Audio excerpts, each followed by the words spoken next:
40% of food in the U.S. goes uneaten. Save money, save food, save the planet. Visit Seattle Public Utilities for more tips. Hey y'all, it's Traffic Jam with Kareem. Thursday at 4 p.m. Hey, Traffic Jam. Rainier Avenue Radio. Download the app so you don't miss out what's popping on Crackers Shining. It's your boy, Cream the Dream, on another beautiful week on here on Traffic Jam in Seattle. I hope you guys doing what you're supposed to do, being you're supposed to be. I got a good show for y'all. Lots to talk about. You know, Kareem the Dream, keep up with everything. Get your entertainment news with Kareem on the Traffic Jam, Thursday at 4 p.m. What do you get when culture, climate, and community collide? You get Earth Deserves More Than a Day. Rainier Avenue Radio and King County Park stew down with a week of real talk, real people, and real solutions. This ain't your average Earth Day. Tune in and feel the energy, because the movement is now. This is Mondo Bancaro for Mondo's World. We will be discussing some interesting subjects. Sometimes I might even have some guests. So please listen to my show on Rainier Avenue Radio. Generational wealth. Generational wealth. Generational wealth. What is generational wealth? We asked our communities, and this is what they had to You say. see lots of people rich quickly and gotten poor just as quickly, left nothing to their families and or the community. That's a big chunk of the piece that needs to change. We need to see people making their investment in their families and in themselves and in the community. We want to build all three of those elements. We want to establish long-lasting family and community wealth, not just people who've gotten rich and squandered it. Those who have wealth will be opposed to our breaking the status quo. So this will be a struggle. All those folks are used to how things have been for hundreds of years, and that's the piece that needs to change. And they need to be able to stand by. This campaign to create awareness to generational wealth is brought to you by the Department of Neighborhood's Generational Wealth Initiative, the Washington Housing Finance Commission, and Rainier Avenue Radio.world. Rainier Avenue Radio. Rainier Avenue Radio. Winter is here. The playoffs are here. And we're here. LidLine Sports, Rainier Avenue Radio.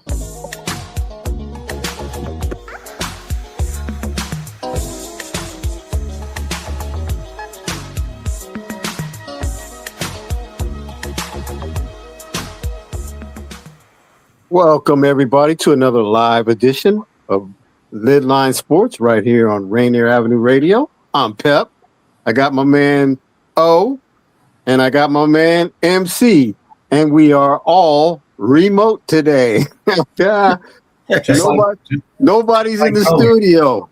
Just like COVID times. Yes, it is. Well, I tried to be in there, but I had to take my car to the shop, and then there's only one car in the house, and with Rosa here, it's like I'm not.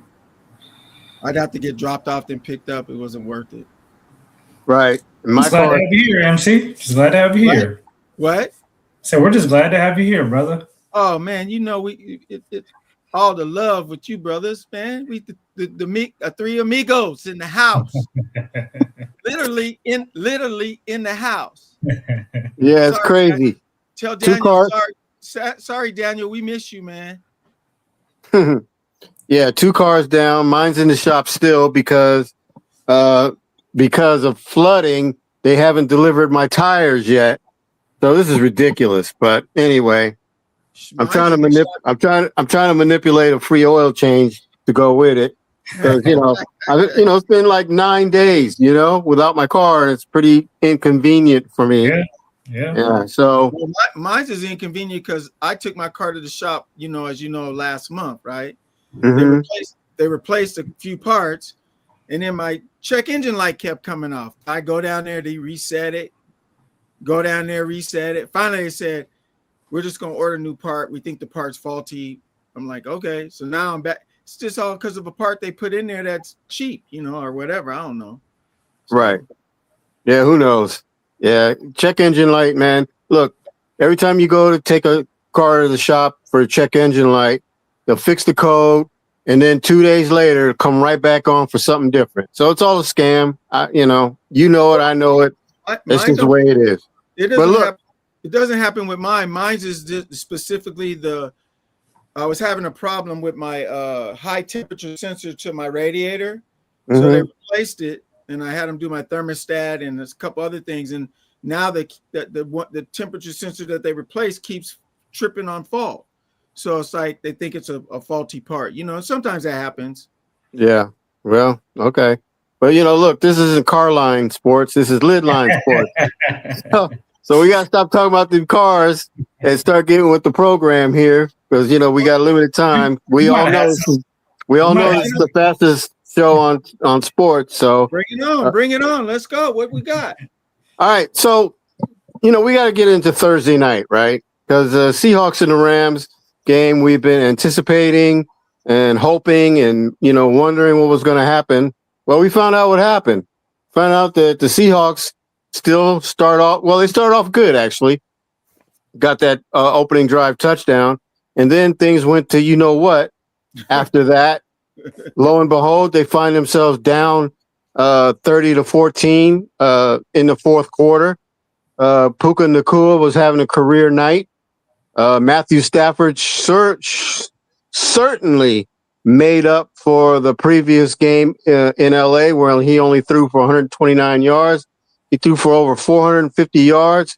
LA got over 500 yards of total offense and had no turnovers, right? And lost to a team that committed 3 turnovers, had less yardage, even though the Seahawks did get over 400 yards of offense going, and in the 3 turnovers. And so basically the Seahawks needed a miracle to win this game, and a miracle is what they got. Well, I know one thing. Oh, go ahead, Otis. I know one thing. Pep and MC, I'm about to start writing to CBS, ESPN, Fox Sports, because y'all need to get paid for how well you guys have been giving your analysis on this Seahawks team, because everything you guys said could possibly happen happened. Everything you guys said the Seahawks need to do to possibly win this game, it all happened. So I just want to give y'all your flowers. You guys have been speaking about the Seahawks needing to get this run game going, and they did on Thursday. And it gave us a really good chance of even having a chance of winning this game. You guys also said about what's our quarterback's name? Sam Darnold. You guys also said Sam Darnold just shrinks up in these big moments. We saw that. Now, he did make some pretty big plays, but 3 interceptions is going to be – can't happen in these types of games. Luckily, we had Shaheed, who had a hell of a game and probably saved us with that touchdown. Yeah. And special teams was immaculate, and that was a difference maker. And that's why you saw the Rams special teams coach get fired, because this isn't the first time that, that things like this has happened for the Rams. But that was a difference in this game. But I wanted to give you guys flowers of how well you guys break down the Seahawks, and for all of it to happen. And just like you guys said, they still come out victorious, though, which was beyond crazy. Just watching that game, we all thought down whatever it was, double digits, fourth quarter, game's over.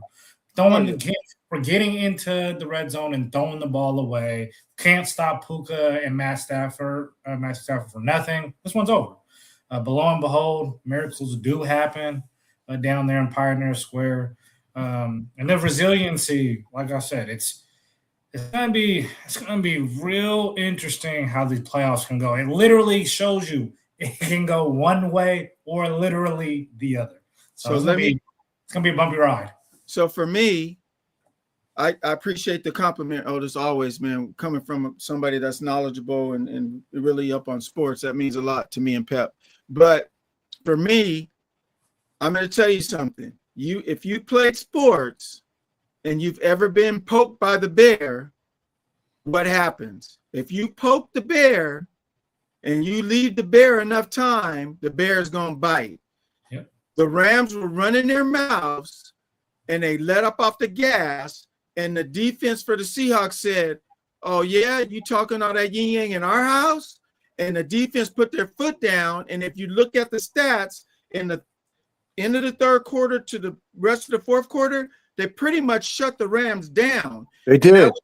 And that was because the Rams were running their mouth and chirping and all this other stuff instead of just focusing on the game. And the Seahawks said, "Okay, all right." And they put the hammer down, and Darnold did screw up, but he redeemed himself because he in the second half, he didn't have any turnovers and he focused and he did what he needed to do.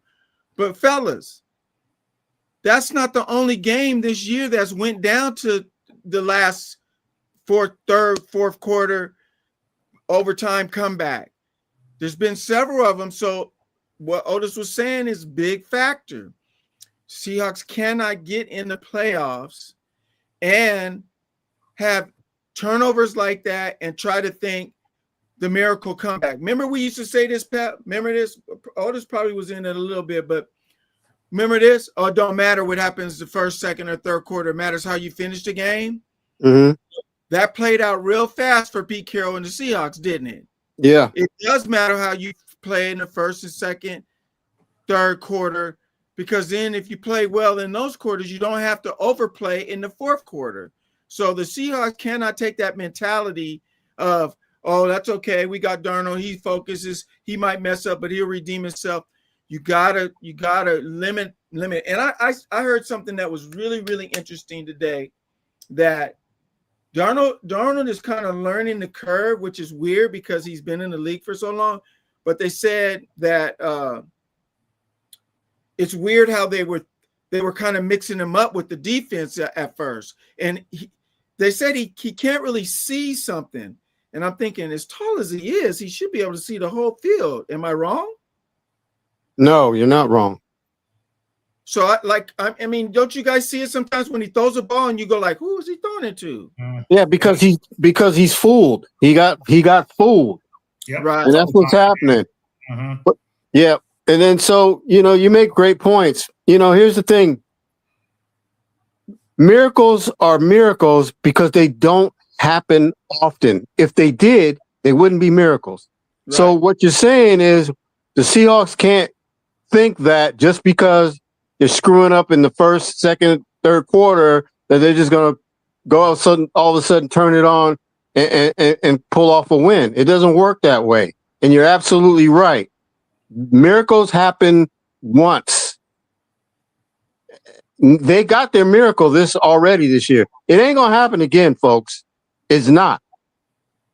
And Sam Darnold, you know what? For all his turnover problems, all his, not reading the defense correctly or being fooled. Yeah, okay. He's got 7 turnovers in the last 2 games against the Rams. Exactly. And he still could have won both of them. Right. One thing about Sam Darnold that I will say, and other than the fact that he's 26-5 in 2 seasons, ain't nobody else doing that. The thing is, when it comes to the nitty-gritty with this team, in the fourth quarter, he has led drives and been solid.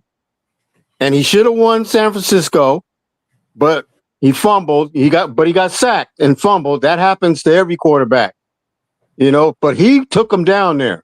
So he gets them in a position where they could win. What did he do in LA? When they punted the ball, LA did, and they got it to the 1-inch line. And I said it other times before. That's probably the greatest punt we've ever seen. And it took that to get the Seahawks down there in that hole that he climbed them out of and still had a chance to kick a 60-yard field goal and win.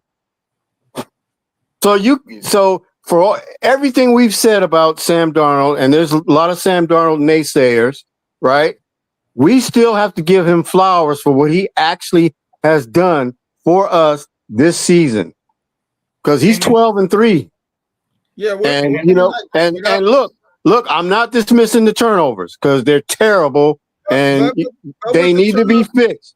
But that man can shake it off as good as anyone that I've seen and lead his team down for a chance to win. And that to me is good enough for now. Yeah. Without Sam Darnold, the Seahawks would not have the record they have. I'll give them No, that. absolutely not. If they had Geno or whoever the backup is or another quarterback, they would not be where they're at right now. So I'll give him that credit, but he has to come to a reckoning and change something. Oh, yeah, for sure. On the off season or even before they hit the playoffs, he has to figure it out because otherwise it's going to be one and done. I hate to say it. No, you're not wrong. And I'm hoping that fourth quarter he figured it out because he was masterful. Yeah, right. We know. He really he was dealing. He was 8 of 12, 2 touchdowns, no interceptions, and he was solid. And he was under pressure. He had pressure. Yeah. And especially that last play where they won in the 2-point conversion. And look, the Seahawks have done something no other team has done in the NFL ever. And that's come back from being down in overtime, chance to tie. Instead of tying, they go for 2 and they won the game. No team has ever done that. No, usually they go for the field goal, tie it up, and go into overtime. Or if they go for 2, they don't make it. Right. But to your point, real quick, Otis, I'll let you speak just a second. To the point that Pepe's making is that, oh my God, oh no, Otis said it earlier. I'm sorry. The thing that really helped them immensely was Walker having the game he did, not just by running, not just by running though. He caught some passes and got some yak after catching those passes. Usually he'll catch the pass and get tackled right away or da. So and then Rashid stepped in. So the Seahawks said, okay, you shut down JSN, that's okay. We got others that are going to step up to the plate, and they did, and that's what we need. We need it. Yep, Barner too. Yep, exactly. Yeah. Bro, he almost overthrew Barner. If Barner wasn't 6'6", he's not getting that pass. Nope. That was a fingertip leap as high as he could catch. Yep. And he's 6'6", people. So, It's just so, only last thing I'll say is the one thing I do love about Sam Darnold, and you need this as a quarterback, there's a difference between confidence and resilience. When he makes those turnovers and I see him step back on the court, there's a resilience that he brings with him, unlike whatever Geno, who comes back on with a cockiness and then makes the same mistake. There's a resilience. There's a resilience. You know the word I'm saying. Yeah. I probably can't say it any better than you, so I ain't gonna try. But I know what you mean. On that team, and it gives that offense confidence. Yeah. The playoffs. These turnovers are all going to be magnified, and every one is going to matter. We all know in the NFL, especially come playoffs, possessions matter. Yeah. Answer this to me, Otis. In an NBA basketball playoff game, it matters if you make your free throws, right? Yes. You miss your free throws, it could be the matter of losing the game. It comes back and bites you in the regular season, but more so in the playoffs. Yes. And so it's the same concept in the NFL. Minimize your turnovers, and you can ease through and win it. But if you get a lot of turnovers and 3 and outs, that's just like missed free throws, baby.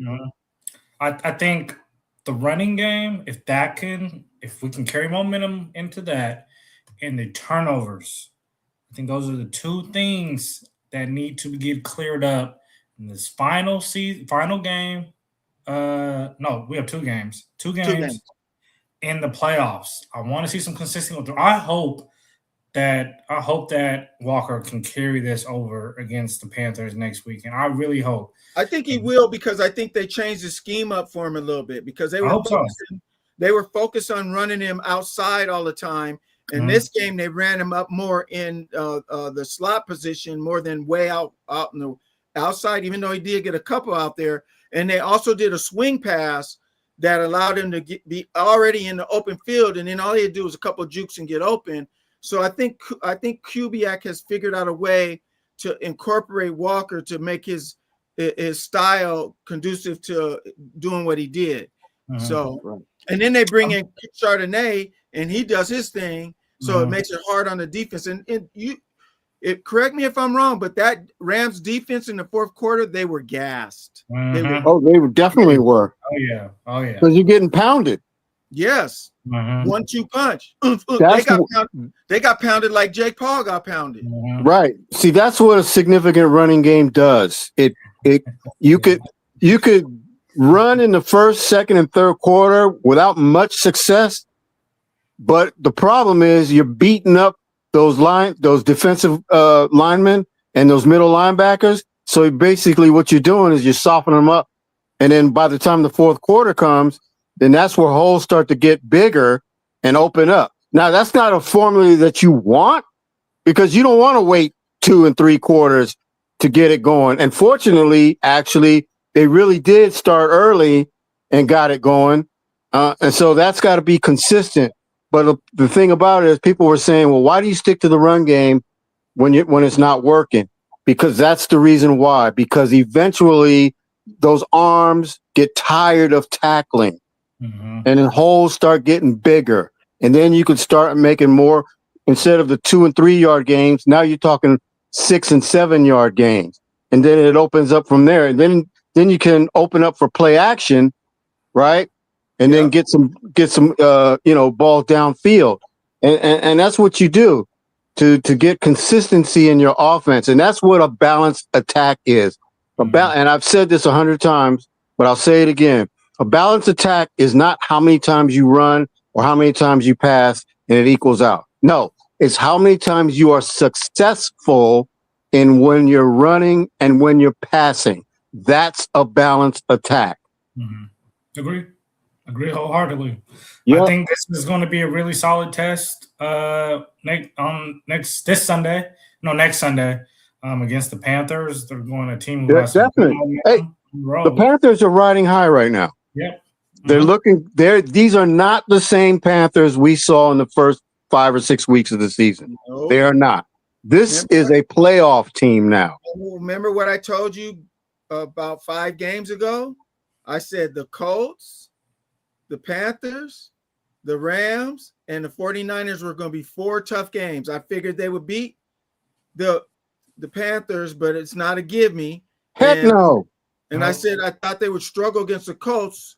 That was with their starting quarterback. When he went out, I said, Rivers, 44 years old, 5 years out, they're going to beat that game. But it wasn't as easy as I thought it was. And then, of course, we know the Rams every year. It doesn't matter. Every game we play them, it's a toss up because it's a dog fight. A dog fight. And the 49ers, they give us a dog fight too. But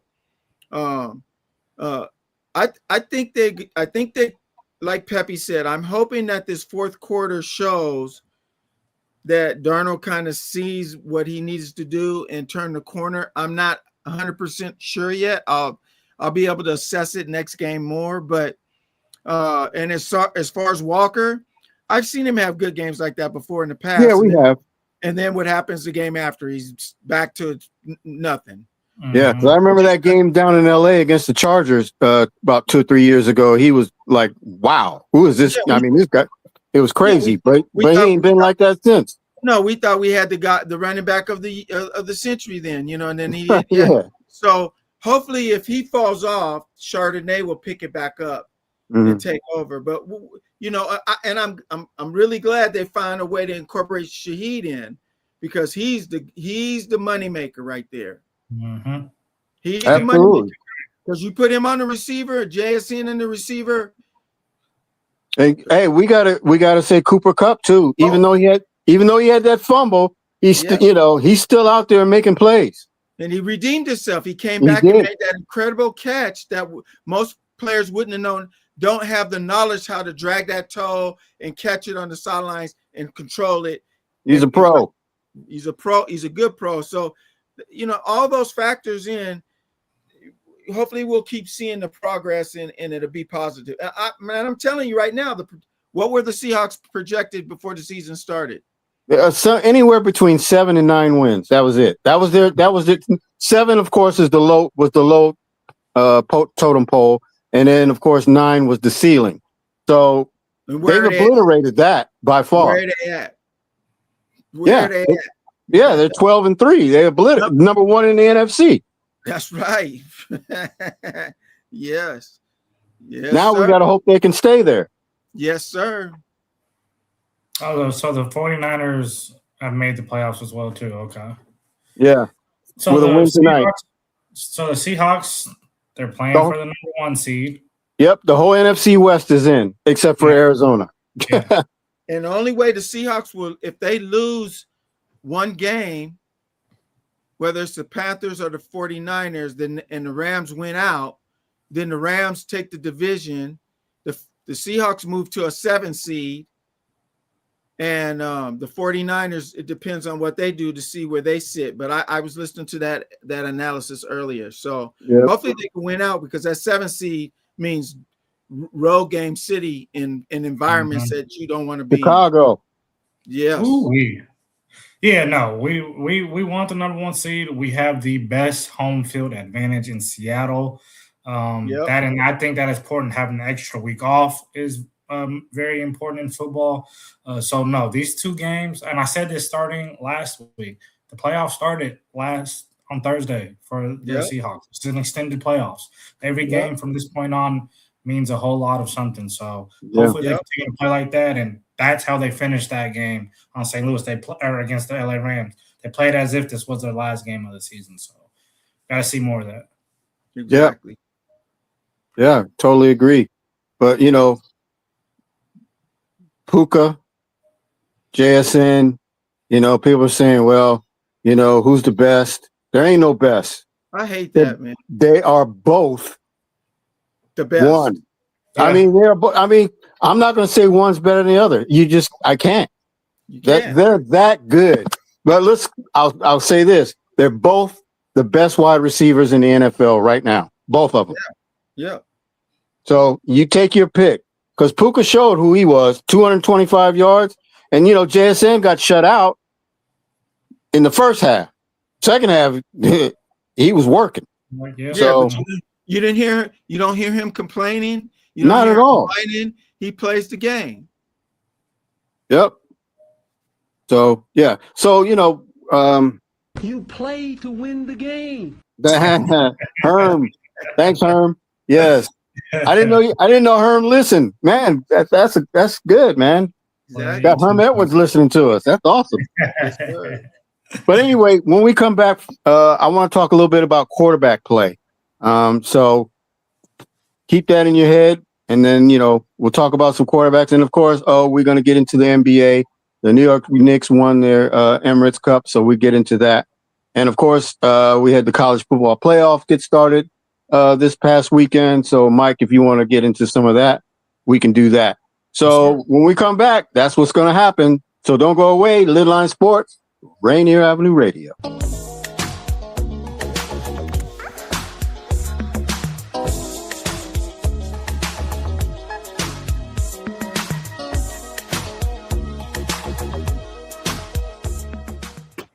Ladies and gentlemen, are you ready for this? This is Rainier Avenue Radio .world, the station that cares about our community.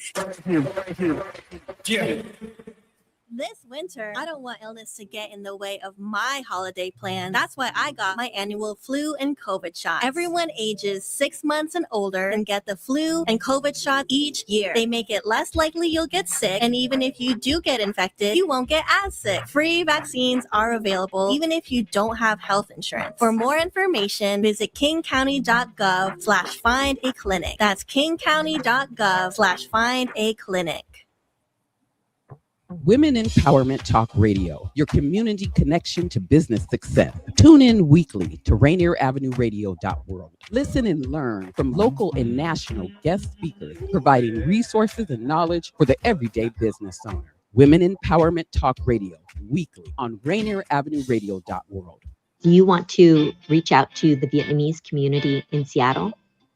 Just advertise in Le Viet Tây Bắc, that is Northwest Vietnamese News. the longest running Vietnamese language newspaper in our region.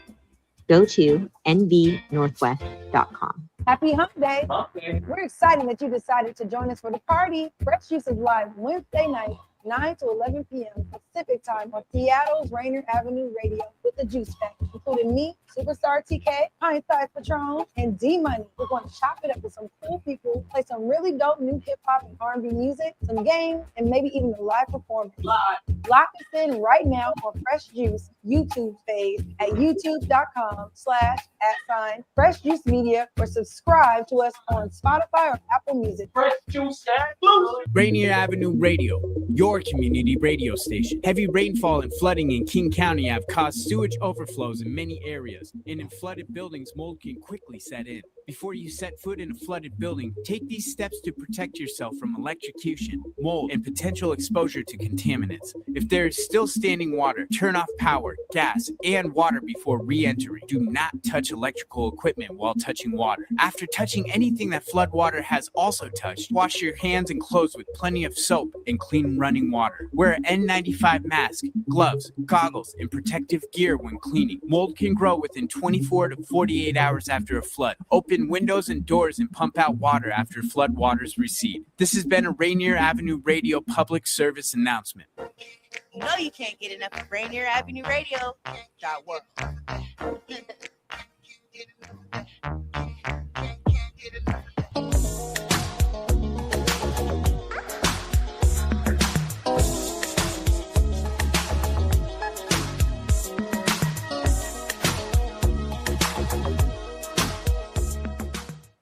All right, welcome back to the fastest hour in sports, LidLine Sports, right here on Rainier Avenue Radio. I'm Pep, got my man MC, my man O, remote as well. And so we talked about exclusively the NFL and mostly the Seahawks and the Rams game Thursday, which was probably the game of the year. Real quick, Saturday had another potential really good game where the Bears came back to defeat the Green Bay Packers. It looked like all was dead in Chicago, and they finally scored a touchdown.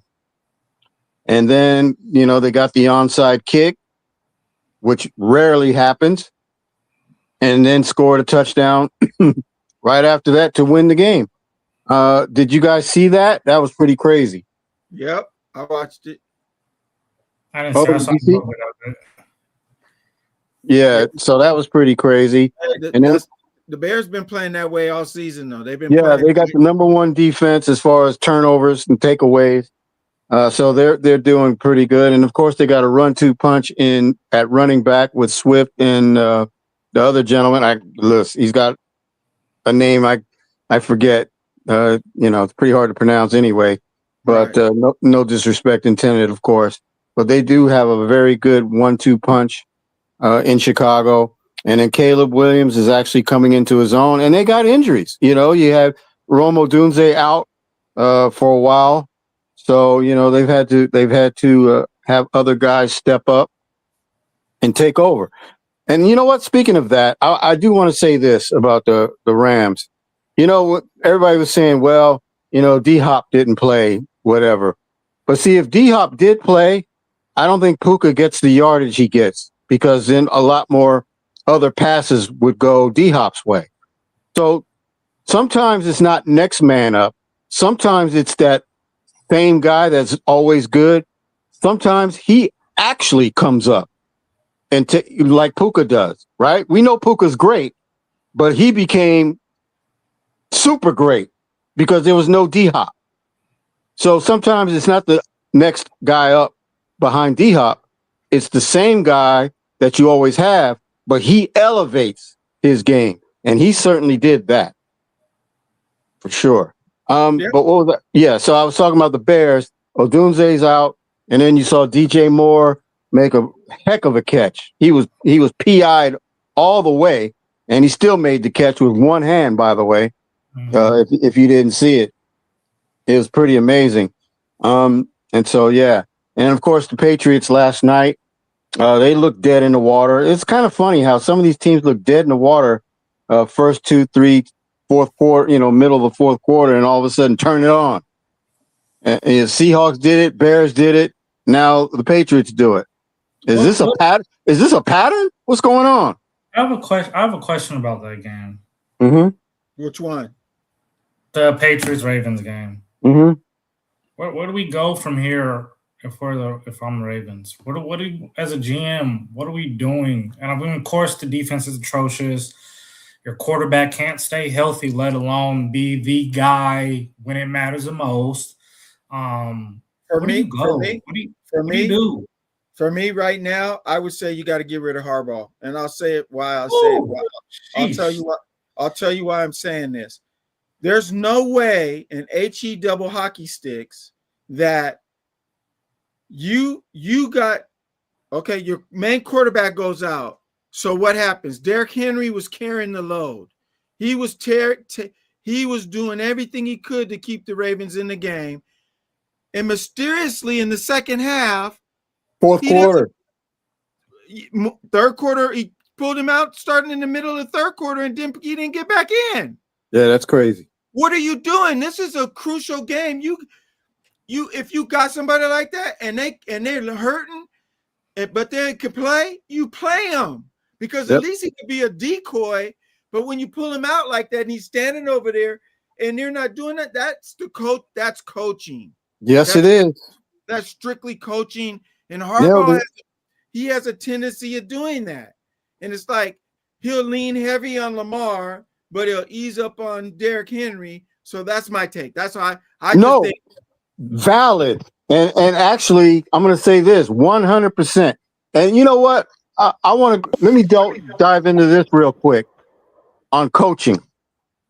How long has Harbaugh been there? Too long. Right. Thank you. How long has Tomlin been in Pittsburgh? And I know it's apples and oranges, but I'm trying to make a point here. So just bear with me. Over a decade. Too long. Thank you. Too long. So he deserves it. Okay. But here's my thing. If you want to keep continuity, here's what you do. Harbaugh is an older gentleman, and he's been there over a decade. By the time Baltimore reached year 9 or 10 with Harbaugh, he should have been looking for his replacement. And what I'm saying is, then you elevate Harbaugh up. Yeah. Because what you're doing is you're keeping continuity in the organization. Right. What Cleveland's problem is they have no continuity. They have no win. They're not winning. So they're going to outside sources to keep trying to find a coach. But the thing about it is some of these people like Baltimore who has that, Pittsburgh who has that, right now what you're doing is you're wearing that continuity out. And you're going to eventually lose it if you don't do something right now to get somebody groomed in. Now, see, Mike McDonald is a different story because even though he's he's only in year 2, and you figure by year 10, but see, he's young. He started off young. He's only 36, 35 or something like that. He's young. But if I were the Seahawks by year 9 or 10, I would look to see McDonald groom somebody else for the next 5 years. Yes. So after year 5 and McDonald's been here 15 years, now it's time to kick him upstairs. Do you feel like that's easier said than done? Like absolutely, because yes, of course it is. Just give up their seat to the next person. But there are teams right now that have that continuity. I hear you. Baltimore, Pittsburgh, the San Francisco 49ers. Who else? Let me prove your point real quick. Mm-hmm. Your point is very valid because you asked me this earlier off the screen, off the camera. So my team, the Dolphins, they got rid of their GM. Mm-hmm. They got rid of a few coaches, and now people are saying, "Oh, well, Mike McDaniels, he can't." Mike McDaniels, he can't do it. Da da da. You know what the owner said? He said, "I did enough house cleaning right now in order to keep continuity and structure amongst our team. I I think our coach is good enough right now. We just have to circle around him and give him some weapons. Yeah, and see, that's a different circumstance, and you're absolutely correct. And as a matter of fact, when we talked about this off air, I said I like McDaniels, and I do not want to see him go. But I was making a point to what you were saying, because if you get rid of, I'm not saying get rid of Harbaugh, but you got to elevate him and bring somebody in, and then you keep that continuity. That's what I'm saying about Harbaugh. Yeah, about Harbaugh, but sometimes you got to get rid of somebody, and like GM, or sometimes you get rid of the coach and you keep the GM, and you keep that structure there and that continuity. And that's what I'm talking about as far as like, okay, let's say Mike McDaniel. I mean, not Mike McDonald, but McDonald has 10 years in here, and he's been successful most of the 10. Right. And then now after that, you got to think, since he's still young, okay, let's give him 5 more to groom somebody within the organization to take over. So it'll be a seamless transition. And so what does that mean for the current GM? Well, it means that he gets elevated himself to VP or something else, right? And then you put in your head coach as the new GM. That's how you keep that continuity. That's how you keep that organization steady and running smooth. You can't do that when you're always looking outside the organization, getting new guys, and then the players you have and the staff that you have don't know him. It's going to start in Chicago because Ben Johnson definitely is the man for that job. He's finally going to get him somewhere eventually. It's probably not going to be this year, but eventually, years down the road, the way he's going to be like McDonald and the Seahawks. They're going to be, Chicago and Seattle are going to be formidable for a long time. I can see it in the way they are coaching their teams. I think they got the right guys. I think it's going to happen to the Chiefs too. I think Andy Reid, he's been there long. He's been there. He's done what he's done. But you can see that the ship is kind of sailing. Well, it's just starting to go down. But you don't get rid of him. You elevate him. And not right now. Let him pick somebody that he can groom and keep them going. And absolutely. You keep that continuity. So I'm agreeing with your analogy on how. Yeah, it's all about success. If you're already in an organization that's have years of success, that's how you keep it going. If you got a team like Cleveland that doesn't have that, then you got to do what you got to do to try and make it work as best you can. Chicago finally, I think, has done that. Mm-hmm. Chicago got rid of their GM, and then they've got a coach that looks to have them on track. What is their record now? 11-4, I think it is. Yep. So there it is. So now you got to hope that he can keep that for the next 7, 8, 9, 10 years. And then after that, start looking for somebody to take over. And so he can be pushed up. Yeah. And you know who else is, if we look at the flip side of the coin, look at the Dallas Cowboys, right? So you got Jerry Jones, who just constantly every year screws that up because he's playing ring around the rosy with coaches, and he's actually owner GM. So they have no continuity. All they got is, the America's greatest team. That's getting old. And guess what else they don't have? Success. Right. They don't have that. They're not. Jerry Jones is just ridiculous. He needs to hire a GM and stay out of the football business. That's my point. He's fooling everybody. He cares about profit. He does not care about winning championships. He tries to pull off that persona that is a championship or bust every year. I don't think he cares about winning Super Bowl. No, he don't. But that's my point. Is though there's no success because there's no continuity. They have no continuity. Look at the Rams. McVay's been there for a long time, but he's young still. Mm-hmm. So instead of like 10 years, you got to give those kind of guys 12 to 15 and then start saying, hey, man, we need you to start grooming somebody else because we want to kick you upstairs. Just like the Vikings coach. He's young and he's having success. Yeah. Now, Now, the caveat to that is the fact that that coach might not want to go or stop coaching. Right. But then that's when you have to sell him the big picture. You got to be a salesman, right? You got to say, look, if you do, you got to give him your vision, and so he can get into it. Now, if he doesn't want to get into it, then you know what? The guy that he's been grooming for you for the last 3 or 4 years, then you say, you know what? Maybe we need to part ways, and we'll take this guy because you're not taking him with you to wherever you go. Especially, and especially if you're not winning anymore. I mean, that's the caveat of it. If you're winning, that conversation is a little more easier to have about a coach wanting to stay. Right. You're still competing. Pete Carroll. If you're not, like the Ravens are doing right now these last 4 or 5 years, I'm sorry. Yeah. The conversation needs to be had. Yeah, Mike's absolutely right on that.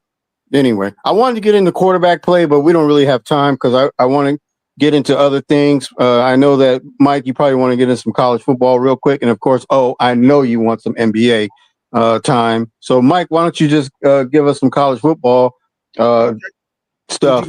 Did you guys watch any games? I mean, Oregon. Yeah, I watched them. I watched Miami. Yeah. The Miami game was really good. That was a good game. You know what? That was the most on fire trash game I ever saw. I remember you text me that, and I was on the road. But you know what game tripped me out the most? I thought Oklahoma would give Alabama more. Oh yeah, that was crazy. That was a good game. Yeah. I guess those 2 games got deflated because the last 2 games of the playoffs were snoozers. Pretty much by halftime. Yeah. We knew that was going to happen, and it just sucks because the committee is going to keep this schematics of allowing 2 smaller conference teams to get into this, and they're just going to keep getting embarrassed. It needs to be – there has to be a way to find the 12 best teams, or however many teams this is, 12. They need to find the 12 best teams. If that means that it's heavy Big 12, SEC, it is what it is. I'm with you on that. There shouldn't be 20-point blowouts in playoff games. This is not the NCAA tournament where these are 1-16 matchups. This is not that. Right. There's no such thing, in my opinion, honestly, as a Cinderella in football. It's too tough of a game. The competition and skill set is way too large, and the game is just it's studied differently and prepared for differently on a week-to-week end for a Cinderella. And I know whoever Oregon played, they scored a last-minute touchdown to make it look JMU reasonable. No, it was a snoozer by halftime. Right. You know what? I forgot all about that game. I didn't see a lick of it. I didn't even find out what the score was till Sunday watching NFL. So now we got these matchups right here. We got Oregon versus Texas Tech. Ooh. So that should be a darn good game. Alabama versus Indiana. Indiana should smoke them. Right. We got Ole Miss versus Georgia. Ooh. And you got Miami versus Ohio State. All those games, those are all going to be tough games. Trust me. I think so. Yeah, but I think Ohio State takes care of Miami pretty easy. I'm not counting Miami out. They got a momentum going, and they got a little bit of, when you give a team, it's not going to be an easy bet. Ohio State they're playing all cylinders. Trust me. Yeah, but Miami, they can't. They're not. I don't know. They're my team. They're my team, but I don't know. Indiana is going to be the same way against Alabama. Indiana, Ohio State are 1-2, bam, bam, bam, high-powered teams. So they're coming out smoking, and it's. I think that Alabama Ohio State game is going to be a little closer. You mean Alabama? Indiana. I think that game is going to be a little closer, and I may be using the factor of just SEC, Big Ten. It's and Indiana is a great defense, so I do think Indiana still will win. But there is just a different style of play that the SEC plays with that's going to make this a game, in my opinion. I think so. I hear you, Otis, but Indiana is way more high powered than Alabama, and Alabama has been squeaking by all year. True. And I think they're going to meet their match. I think they're going to meet their. I think it's going to be a lot easier. But that's why we play the game, though. It's not. It's not going to be. It's got to be played. So whatever I say and you say don't mean crap if they don't get out there and perform. Right. So no upset. Give me the matchups again. Texas Tech against Oregon. Okay. Alabama versus Indiana. Ole Miss versus Georgia, and Miami that could be the upset. Okay. Ole Miss over Georgia. Yep. I don't expect it, but that's the most likely to me. Yeah, that's gonna be a good game. I can see that being an upset as well too. Agree. That's a good call. Yeah, I agree. Yep. Well, so we done with that one? That's it for college. Yeah. All right. Thanks, MC. What you got in the NBA, brother? Just like you said before, we're getting holiday season. We just had the in-season tournament semifinals and championship. We had the Knicks play the San Antonio Spurs. And I kind of felt like that veteran team pulled it out. Now I will say, yeah, you guys both picked the Knicks and I picked the Spurs, right? And I understood why you picked the Spurs. I think, and I didn't notice this, but in the semifinals, Victor Wembanyama only played 21 minutes. He's coming off the bench. I thought that was going to change come the championship. It's not. He came off the bench. He played around. You know why? No. Do you know why? Yeah, I mean, it's no. Do you know the real reason why he didn't play a lot of minutes that game, the championship game? Oh, well, I mean, what they're saying is, they want to bring him back a little slower. Doesn't matter if he's come off the bench or when they're going to keep him at this minute restriction. No. That's not the real reason. His grandmother died and he was mourning and he wasn't focused mentally.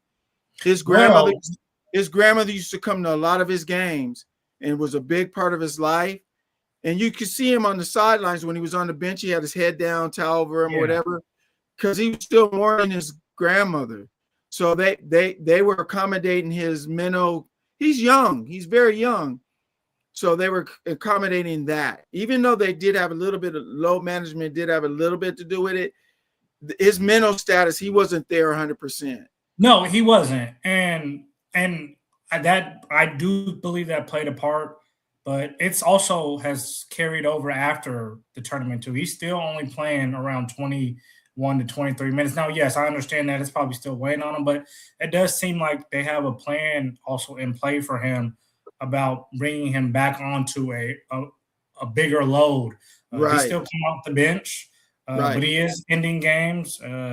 So it's going to be interesting to see how the Spurs play that going forward. Now, this was the guy who missed a big chunk of the season towards the end of the season last year. He's a little injury prone. His body's just built a little different. He's 7'4", so dealing with the calf injury, it's going to be interesting to see. But like I said, the Knicks are rolling. The Knicks playing good basketball. They are. I do think right now the Knicks are the team to beat in the Eastern Conference. I don't know last time we talked about the Cavaliers, but man, they are trending downward. I think after today, It's crazy how they're just spiraling down. Yes. And my pinpoint is, now 7th place. I think they just won today, so that makes them 16-14. But it's not Donovan Mitchell. Donovan Mitchell he's playing well. And you heard him say one game. Yeah, you heard him say one game after they lost one of these games last week, he said, it's on me because if I can't have a bad game. And as a star or superstar, the number one option, it cannot be like that. I understand those guys, the LeBrons, the Kobe's, KDs, they're going to be who they are, but they're allowed to have off nights. And if your star's not allowed to have off nights and you can't rally around him and other guys can get going, then this team ain't going to make it past the first round. Like they have been doing in the second round. I agree. Darius Garland, Evan Mobley, those guys have to step up, and I will not be surprised if they keep fiddling around this line. They're going to be actively shopping at the trade deadline. If Darius Garland, Evan Mobley, big boy can't figure it out 15-14 for a team that just had the coach of the year last year, was first place, made it to the second round. That ain't cutting it. They said they were gonna bring Kareem back. They need something, and it sucks because now you're hearing, and I hope they're not true, but you're hearing rumblings that Kenny Atkinson's on the hot seat. And it's like, how do you put a coach of the year on the hot seat? Well, coaches of the year get fired. I mean, Dwayne Casey for Detroit was coach of the year and got fired. Yeah, so you're right. that's what happens. That's the NBA. That's the new NBA. That's one thing I don't like. I don't like that about the NBA, though. I that's one factor I don't like. I hate it. If a coach, he can't go out there. He can't go out there and play defense, make the shots, and the players aren't running his scheme. What? Huh? No, I'm just messing with you. I thought I was about to say, man, because I mean, you know, you have Mark Jackson. It started way back when Mark Jackson was coaching, and he built the Golden State Warriors up, and they snatched it from him like he was a kid in the candy store stealing candy, man. But look, you guys made a good point that the continuity as a coach that's the same thing with the NBA. A lot of these coaches are getting fired after 2, 3, sometimes 1 year, and you're expecting to build something going forward. It doesn't work like that. That's why you are seeing these older coaches, when they do get fired, it's kind of hard for them to get a job. And a lot of these coaches or a lot of these franchises are going the younger route because they want to give these guys a longer window to build. But a lot of these teams are young teams to push in the NBA. So you can't just keep doing this firing after 2 years, especially when you're winning. It's not. Yes, it's about winning a championship. It can't every year always be about championship or bust. Not all 32 teams has that mindset. No way. Before we end, I want to ask you guys a question. You coached high school ball, Otis. Pepe played. I played. Let me ask you this one question. There was a game, Rainier Beach versus Garfield. And Rainier Beach, Garfield JV team forgot their jerseys. How does that happen? And they put on Rainier Beach jerseys and played Rainier Beach at Rainier Beach. I've never heard of that ever in my life, of wearing an opposing team's jersey. We would, if I was a coach, we would just forfeit the game. I wouldn't even wear another team's jersey. I got called out on Facebook. I got called out on Facebook by several people saying that's the dumbest thing I ever heard of forfeit, and the kids want to play. These kids nowadays play year-round, AAU ball, high school ball. One game ain't going to hurt them, and you forfeit that game. You don't have Rainier Beach Garfield players wearing Rainier Beach jersey. Get out. Nope. It definitely, and especially, too, we're talking about a neighborhood rivalry here. There's just more that goes into it, and then everything everything that's going on at Garfield, like, it's just a really bad look. 15 minutes away. Go get the dang jerseys. Figure out a way to put a pause on this. There's no way Garfield shouldn't put on orange and blue. Well, there's no way there's no jerseys. That's that shouldn't happen. Start there. Whoever the manager is or whoever's responsible for that should never happen. They should be reprimanded. And they may have been. I don't know. Guys, we don't have any more time. We got to go. But it was great conversation. We had a great time. Christmas, everybody. Merry Christmas, everybody. We'll say Happy New Year next Monday. But we'll be back next Monday, so don't go away. I mean, don't go. Well, you can go away now, but make sure you come back next week, Monday night. Stay on LidLine. Yeah, LidLine Sports, Rainier Avenue Radio. We out.